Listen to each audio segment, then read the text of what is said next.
Welcome to the podcast, Badass Mother Hustler, where the grit, stress, and the beauty of motherhood and entrepreneurship meet. We'll share the realities and stories of what it takes to make it all work and still be a badass mother. Now here's your host, Maddie Yaka.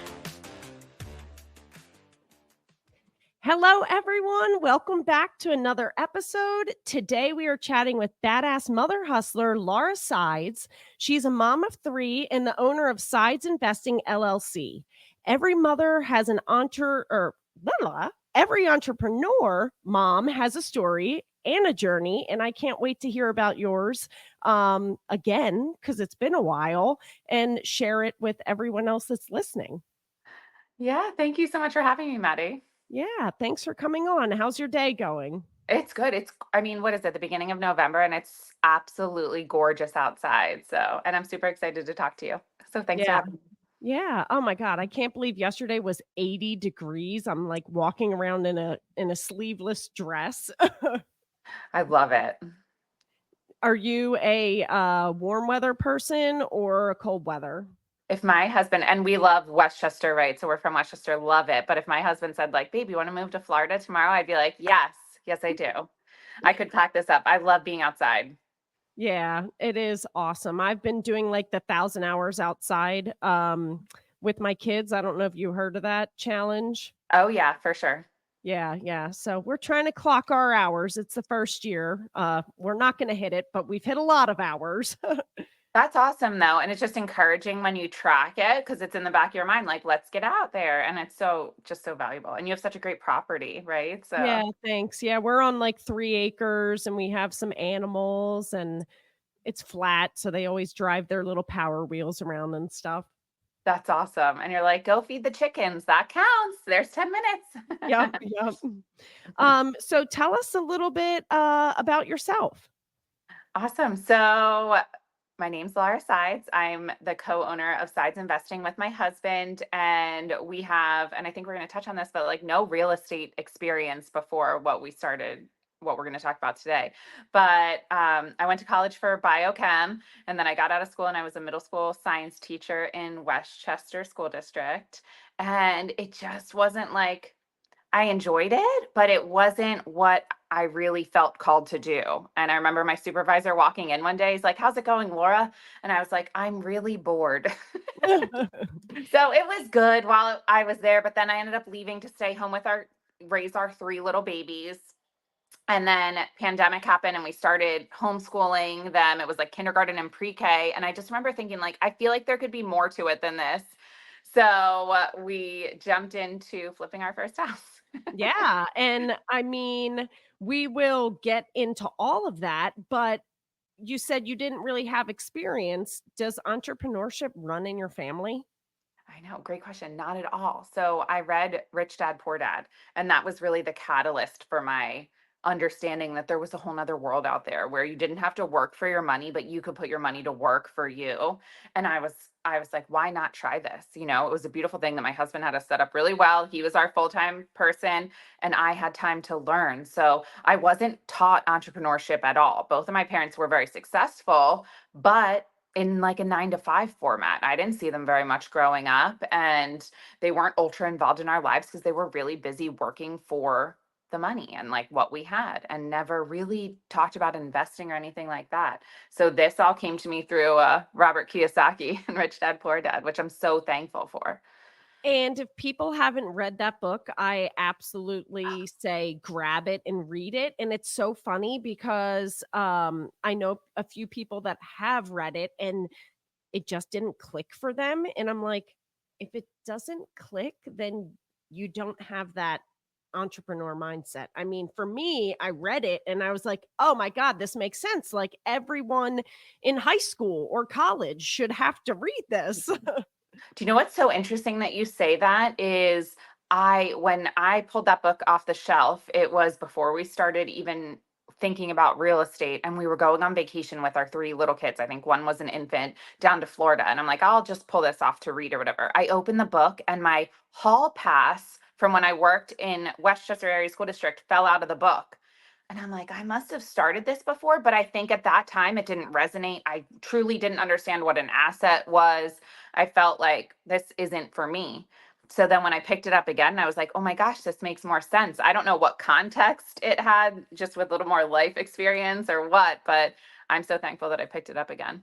That's so interesting that it was like a sign and something pulled you towards grabbing that one off the shelf, because when people go on vacation, are they really like, let me read a informational book? They're normally like, let me read a romance or whatever. I have no idea what, like, I have no idea what sparked me to go back to that book, but truly, truly, that was the pivotal moment. And I still haven't even finished it. I'm like one of those people that's like quick, messy action. So I think I got through like 3 chapters and I was like, I can do this. So I should probably finish it. You're like, I get this. I don't need to finish the book. So how did your pivot come about from teaching to investing? Like, how long were you teaching for, and what made you decide to just like turn the page? I think it was 4.5 years, and it was really important for my husband and I that I was able to be at home with the kids. So that plan came together, and he set us up really well that we were living a life without debt and in a very affordable house. So like we weren't house poor, anything like that. We didn't have big credit card debt. So I think he really did a great job steering that ship in that it was a very manageable lifestyle. We weren't stressed. So we weren't living outside of our means.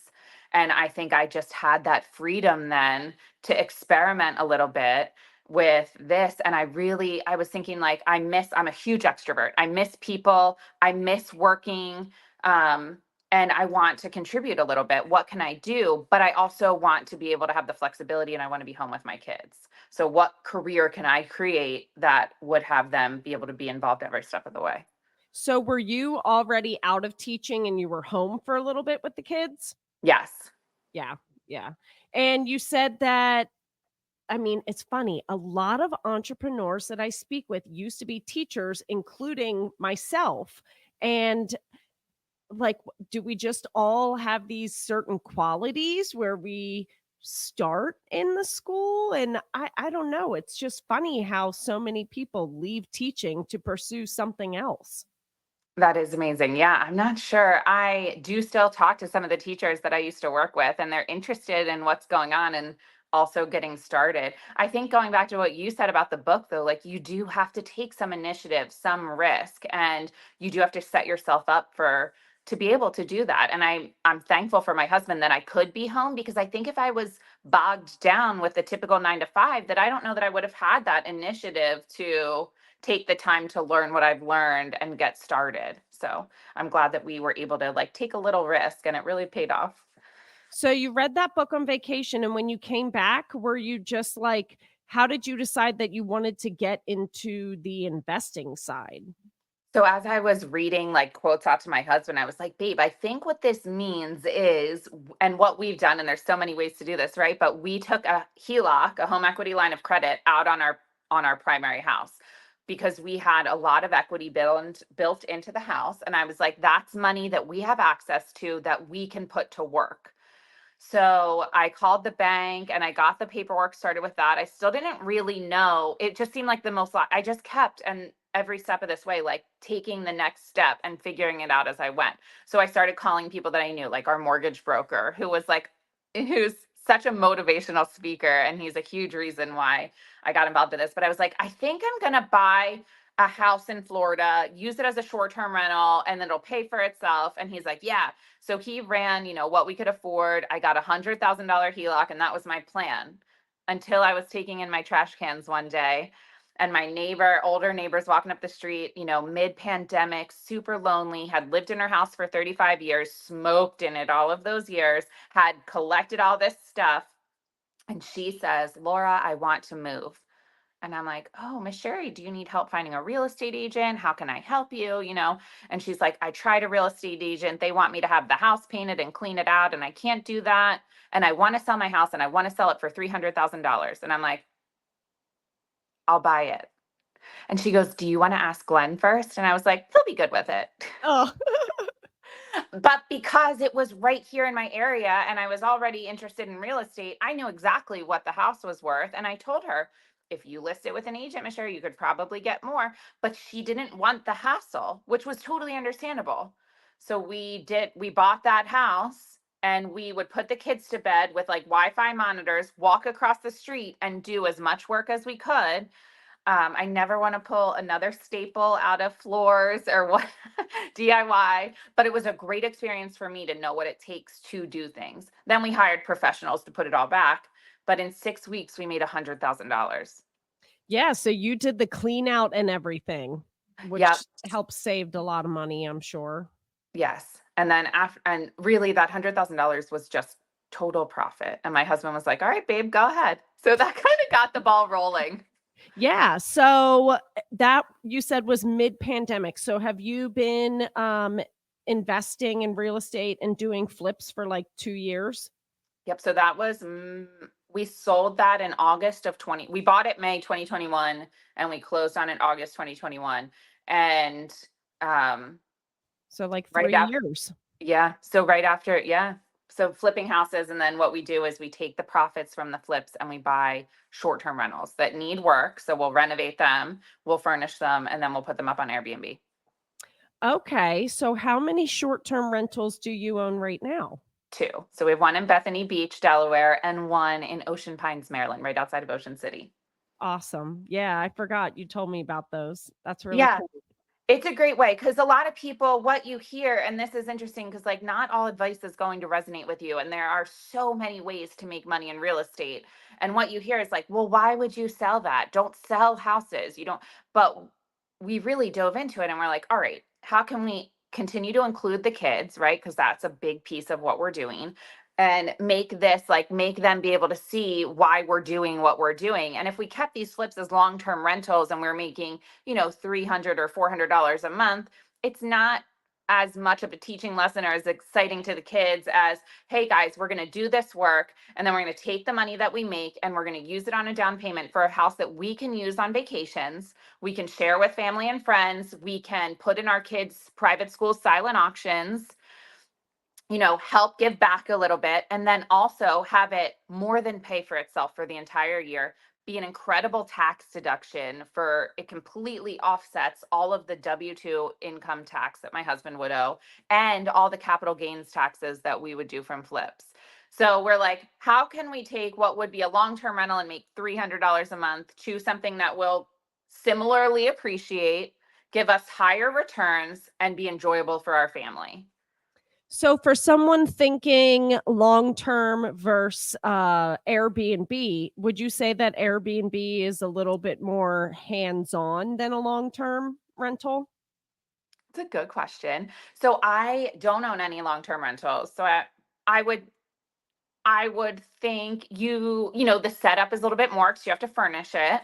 And then there's a lot of systems in place online. So now that we're you could, first of all, you could put a property manager in place if you wanted to. And you had one previously, right? Fired them. Yep. They weren't vested in the guest's experience. And like if we're going to have people at our house, I want them to really enjoy it. I want them to know that it's clean and you're walking into it and it's enjoyable. And it just wasn't consistent in that way. So I was like, all right, I guess I could take over this management. And it's really been a breeze. The hardest part was figuring out all the online systems to set up in place to make it easy. But I actually took a course, I learned how to do it, and I set it up. And it's very automated now, so it's easy, but it took a little while to get there. So I actually just wrote a quick start to short-term rental guide to make it easier for other people, because there are a lot of systems and apps to put in place, but once they're there, it's easy to manage your own short-term rental. If people wanted to grab that guide, is it something that they purchase or should they reach out to you on socials? Good question. So right now, as a former scientist, it is literally just a Google Doc, and there's nothing pretty about it. And I talked to like a graphic designer this morning, and we kind of bounced ideas about how it could be cuter. So I'm working on that, and then it'll be up this week. There's a stand store in my Instagram bio. And I think I'm going to do like a quick start guide that's free, like with just the basic steps. And then I'll have a more in-depth one for people that want a little bit more information and insights that'll probably cost, not much. Yeah, that's awesome. I dabbled in Stan Store a little bit last year. Yeah, it's been fun it's just fun to learn the different things. I'm really enjoying it. So you had your children, you were homeschooling them for a little bit, but it sounds like now they are in school. How do you get them involved in the investing stuff?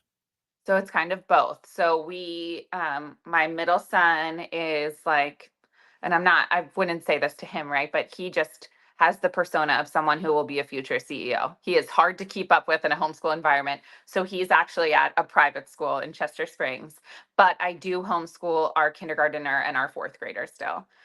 How do I involve them in investing? So that's a great question. We involve, like we'll tell them we're making an offer on a house. This is what we're offering. This is what it's going to be worth. This is how long we think it's going to take. We do now have crews for everything, but we will put the kids in the beginning. We'll let them have hammers and screwdrivers and go at demoing it so they can have some ownership. And then they see that before and they see the after, and they're involved in a lot of my phone conversations or meetings or closing tables. So they see what interacting in business looks like, negotiations, problem solving. And then just like the stand store, but like we've been trying to infiltrate other pieces of business type entrepreneur stuff that they can learn from. And I actually just started, and it seems silly, but I'm super excited about it, is the Amazon influencer reviews program. Have you heard anything about that? Yes, yep, but share with our listeners. So it's really cool. And what's neat is, so basically you make these like 30-second video reviews, you upload them to Amazon, and every time someone watches the review that you made and then buys the product, you get a very small commission. But if you can put out a couple hundred reviews, people are seeing returns of like $2,000 a month. So that's kind of cool. But what I did was I bought the course to learn how to do it. I taught the kids how to do it, and I showed them, this is how you take a review, this is how you upload it, and this is how we watch and track progress. So it's been cool to be like, you guys made $1.27 today. But it's been fun, and that's a way to just bring them in on their level. And I'm not like, you have to review this, but they just are like, can I, use the cell phone to take a video of my Lego? And I'm like, sure. And then we throw it up and we see what happens. And is that all 3 of your kids that review or just the older 2? Oh no, our youngest is 6 and he's super interested in it too. Yeah, it's really funny. My daughter, she's 5, she's in kindergarten, and she wants to now, like, make videos, Yes. and she's like, I don't know if you saw my, Instagram story the other night, but she's like, "Today we're making apple pies," and it's just so funny. I love it. In a world that is digital, and as a parent that wants to be conscientious of how careful we are of exposing our kids to that, I felt like this was a safe way to do it. I'm not assigning you a YouTube channel. You don't have an Instagram, right? But you can feel like you're a part of it and you can make money. You can kind of track your progress in a very safe way. It's not like someone's commenting meanly on their thing. They don't connect with other people, but you're allowing them to have access to it in a controlled, safe way. And I think that's really a cool thing. And another neat thing on my side is, and this is the first time I've ever done this, but when I bought the course, I bought it and with the resale rights that everyone talks about. And in the course, it showed me exactly how to set it up in my stand store for other people to buy it.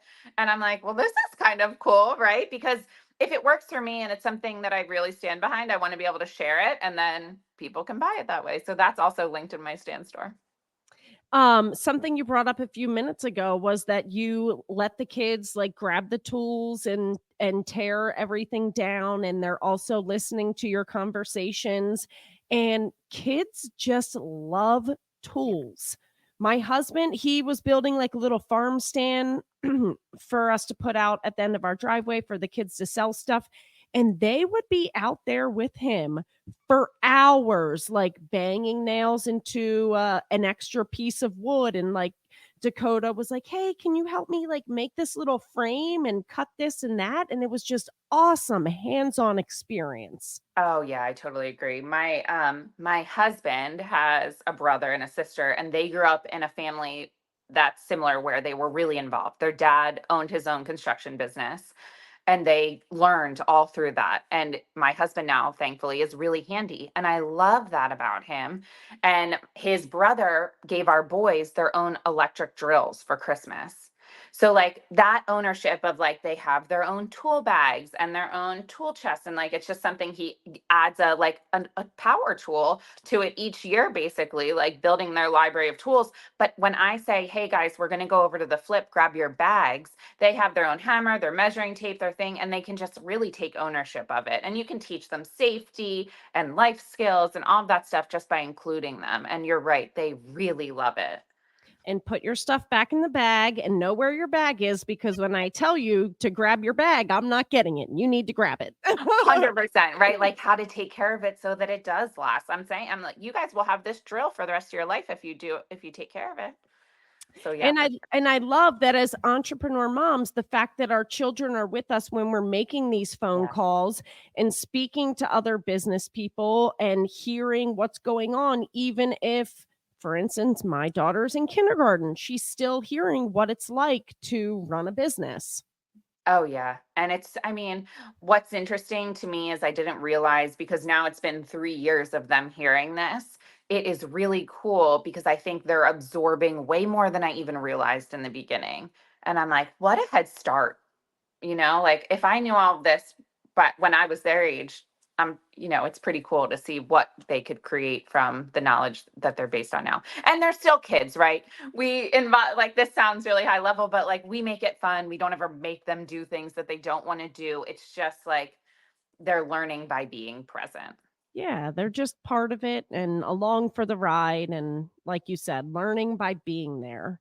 Mhm. What are some struggles or obstacles that you've encountered along the way as an entrepreneur mom? I was talking to my husband about this question this morning. So thank you for sending them over. And landed on time. Like it's just hard to right now, really the kids in my family are my first priority. So the entrepreneurial stuff is coming in second, or third or whatever, obviously. So just knowing that and I love being a mom, but had I started earlier, how much further could I be right now? Because I have this intense drive, but I really have to manage it with being a mom and doing the fun stuff too, not just, taking them to real estate deals. I mean, isn't that the whole reason that we as entrepreneurs got into this, was for our children so we could spend the time with them? And I, I'm a driven person. You said you're a driven person. I'm sure a lot of our other entrepreneur moms are driven people. So it is really hard, like you said, to not want to take the business and gallop off with it, because the whole reason we did this was to be with our kids. Yes. It's it is cool to feel that drive though, because I really think and this might sound cheesy, but like lights my soul on fire. When I went from transitioning to just being at home to doing that first flip, I remember just feeling like I had life again. And I felt that with my kids, right? But there was this big missing piece. So I really enjoy every aspect of it. I think the time factor really, I'd love to just keep going with the business, but I do think that it's all coming together beautifully. So So where do you see your investing business going in the next 5 years? it's super exciting. I've made so many incredible connections, and just what we're doing, between flips and short-term rentals, I really do feel like there's a bigger picture out there if we're talking like universe vibes. What exactly that is, I'm not sure. I know I'm open to it. We're in the middle of talking about buying a pretty big business that I can't talk too much about, but it's very exciting for us. And it's something that would be a huge pivot in what we're doing still in this space. But there's a lot of exciting things in store for us for sure. That's awesome. Um, this is not a question that I sent you previously, but do you have like a crazy story about investing or finding a flip? I know sometimes flips aren't the prettiest things to walk into. Yes. Oh, do I have a crazy story about that? Well, I think one of my most the coolest stories is when I was flipping my first house, which I had no experience with at all whatsoever. Her friend, the seller's friend, walked up to me while I was there and he goes, are you buying this house? And I was like, I am. And he's like, well, I have a house for you. And I'm thinking in my head, like, holy crap, is this how this works? People are just like, hey, I have a house for you, And I go on. And he said, it's 3 bedrooms, 2 bathrooms on an acre right outside of Bethany Beach. And I'm thinking, there's no way I could afford this. There's no way. And I was like, play it cool. And I said, how much do you think you would want for it? And he goes, 200,000. And I was like, I'm very interested, right? So I walked back into the house and I was like, guys, we're buying a beach house. And I remember my father-in-law was like, that wasn't part of your plan. I'm like, do we have a plan? Let's just go for it. So we bought that with the money that we had from the first, like the profit from the first flip, and fully renovated it, put a huge deck on the back. It's a beautiful house and it performs insanely well. It just kind of fell into our lap. It is crazy how things happen. It's Oh, just wild. You have that property has its own Instagram account, right? yes. Yeah, what is it? So everyone can creep if they want to. That's at Bethany Seclusion. Okay, awesome.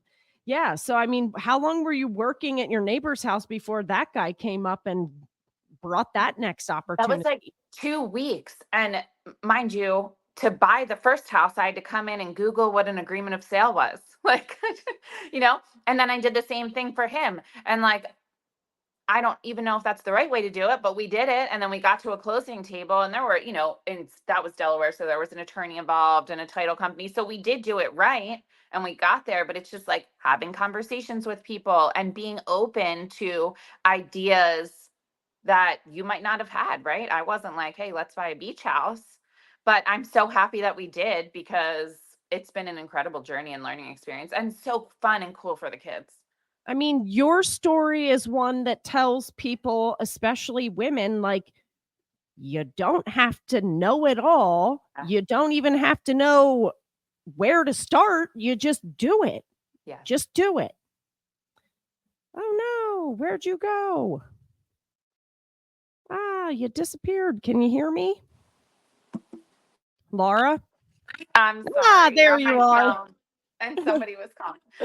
It's like a delusional confidence that you just have to put one foot in front of the other and you don't have to know the whole plan. You just have to know the next step, take it, and surround yourself by people that will be able to help you. Yeah. And they always say, like, surround yourself with people that have your same goals and aspirations or are even farther ahead of you in where you want to be. Yeah, there are mindsets. Being around those people have exposed me to mindsets that I didn't even know existed. Like, talk about leveling up, and just, I'm like, there's a whole nother world out here. And I love my friends and I love my family. But when you step out into this world and Instagram helped me do that. So that's why I created a separate Instagram from my personal Instagram when I started investing, because when you're stepping into Instagram, if you curate this list of just people that are inspiring to you in the niche that you are interested in, you're stepping into a room full of people that you might not have ever had access before. And they're telling you you can do it. And I'm like, heck yeah, I can do it. It's amazing. Yes. I mean, some people, depending on how you use social media, I mean, but for the most part, it is really awesome, especially when you find that group of people. Oh, for Um, sure. so balancing motherhood and being an entrepreneur is not always smooth sailing. What has been stressful about managing both roles?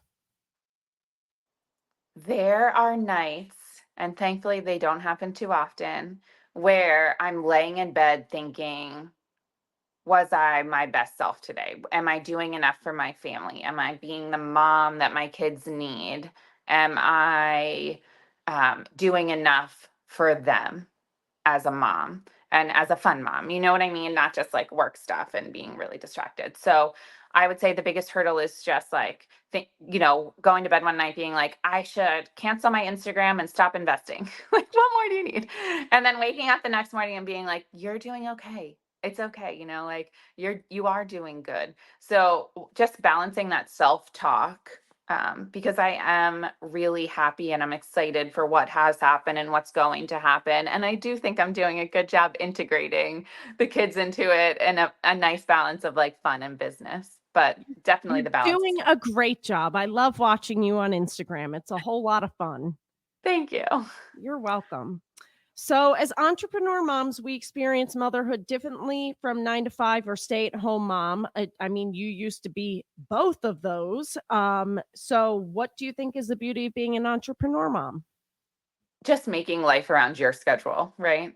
I don't have to, I can be there for every school event that my middle son has that's in private school. I can volunteer. I can be everything that everybody needs me to be, which is tough, right? But like set up special things at home, and then I can turn my computer on at night when I want to and work or not work, so it's really very, very flexible, and there's a lot of beauty in that. It really has been amazing. I mean, my daughter's in kindergarten right now, in a private kindergarten, and it's very hands on. And they're like, "Oh, we're looking for mystery readers. Oh, will you come in and spend 3 hours helping set up our Thanksgiving feast?" And I'm like, "Yes, yes, yes." And I don't have to ask anyone whether or not I can do it. I just sign up for it. It's really magical, and to be able to be there without reservation. Like, you make your own schedule. I don't have to ask anyone for permission. If I show up at a closing table with both of my kids, like, like there's no boss to be mad. Like, this is it. You get all of us. I've done that multiple times with lots of snacks and a bag of Legos. Yeah, exactly. And they learn, while they're eating and while they're building those Legos, like, you belong here. And I'm so glad that you're here and you can listen and you can experience this. And what's really cool about that is they cheer me on, right? Like, "Hey mom, you have a podcast today? That's awesome. Like, good job. Can't wait to hear it." Or, "How'd your meeting go last night?" So they're really involved, and it makes great conversation. Yeah, it does. All right. So we're gonna switch to our rapid fire 5 and 5. What does your ideal chill day look like? Ooh. We had one this past so if the kids aren't, if the kids are with the grandparents, that's very relaxing. Going to a winery with my husband, also, well, doing the gym first, probably first thing in the morning, going to a winery. We got to go hit up a bunch of different open houses, which, like, real estate, right? When you're doing what you love and you love what you do, it's kind of the same thing. But like, just being able to have an uninterrupted conversation with my husband and reflect on how far we've come in these 3 years is really a blessing. So that combination. Do you I love working out too. Do you go to like a gym where you just do your own thing, or do you go to Orange Theory, or are you part of CrossFit? What's your type of gym? We love ACAC just because it's such a family environment. And that's Westchester for anyone that knows. But they have a child care, but the child care is amazing. They have lots of family events. And then they have classes too. Yeah, yeah. Like it's like the Y. Yes, exactly. Bigger. Yeah, we love it. They're so nice. We walk in, they welcome all of us by name. They're excited, for the kids to be there. It's a great place. What are you currently reading or listening to? Yeah, good question. So 10x is easier than 2x. And that's kind of fueling our interest in acquiring businesses. So it's going to be a big jump for us. And then the other thing is, like, this is boring, right? But accounting um, podcasts. So, like, accounting strategies, or from CPAs. Amanda Hahn on Instagram is incredible for real estate investing, CPA stuff. And there's a lot of tax loopholes that you need to make sure that you're, like, doing to get the best benefits. So this big news that you've brought up a few times, when Mhm. can people expect to hear it? Like in a month, or are we talking like 2025? I know. Yeah, 2025 is a month, right? It's like So 2 months away, but that's a good question. Everything happens on its own timeline. So it's probably going to be this quarter, in the next 3 months. But um, it's just weird when you're acquiring a business. It's there's a lot of, like, NDA or, stuff involved. So, but we're super excited. It's one of those things, very much like how we got the house in Bethany, right? It just kind of came, and then we considered it and we're like, let's do it. I'm kind of getting the vibes that you need to buy like a lottery ticket because you just have like really good energy. Oh, thank you. From a business owner perspective, who is your role model? Mm.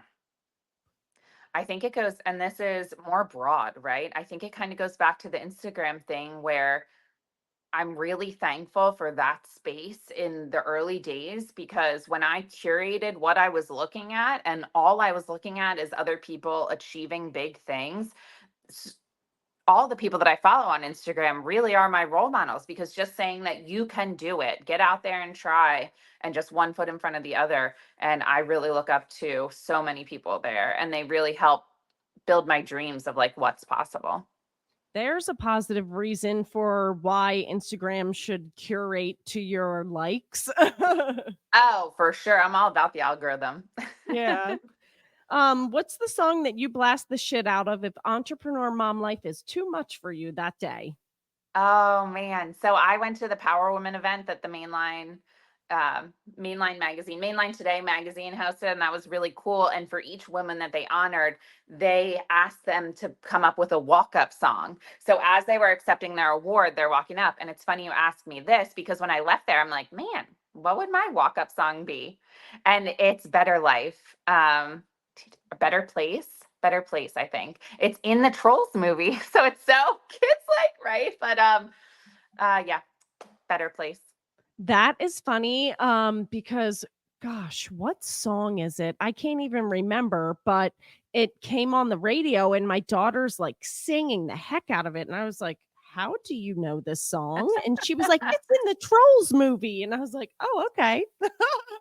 Yeah, that's 100% my song. And I was like, guys, I'm going to be walking up on stage to this song one day to a room full of people. Yeah, I saw that you went to that. It looks like a fun event. I know someone that was honored at that event, and it's just funny that I saw a lot of faces that I knew there. That's Oh, really yeah. cool. So cool to be in a room full of incredibly inspiring people that have big dreams or have accomplished big things. Super, super good vibe. Highly Love recommend that. it. And what is some advice that you can give a struggling entrepreneur mom? Mm. Do it. Like, believe in yourself. And if you don't have that belief in yourself, surround yourself with people that do, and be someone that is that person to tell people you can do it. I believe in you. You are doing a good job is wildly powerful, because people saying that to me early on, I was like, am I doing it? And just sharing that you're impressed with something that someone's doing can be really really beneficial to them. And it was for me. So my advice would be to just believe in yourself, or borrow that belief from someone else. Surround yourself with people that are going to believe in you, and just take the first step. You don't need to know the whole plan, and it really does start to come together. I could not agree with you more. You hit the nail on the head. Thanks. Um, so that wraps up our podcast for today. Thank you so much for coming on. If listeners wanted to reach out to you, what is the best way that they could reach out to you? Find me on Instagram at sides_investing. All right, thank you. And at the end of every episode, our listeners know I leave them with a quote. So stay consistent and do the work. Your next level is waiting for you. Everyone, we will talk to you next time. Thank you for joining this episode of Badass Mother Hustler. If you loved this episode as much as we did, and it left you feeling inspired and empowered, give us a quick like and subscribe, and we'll invite you back to our next episode. And be sure to share us on your socials and visit our Instagram, Badass Mother Hustler Podcast. We'll see you next time.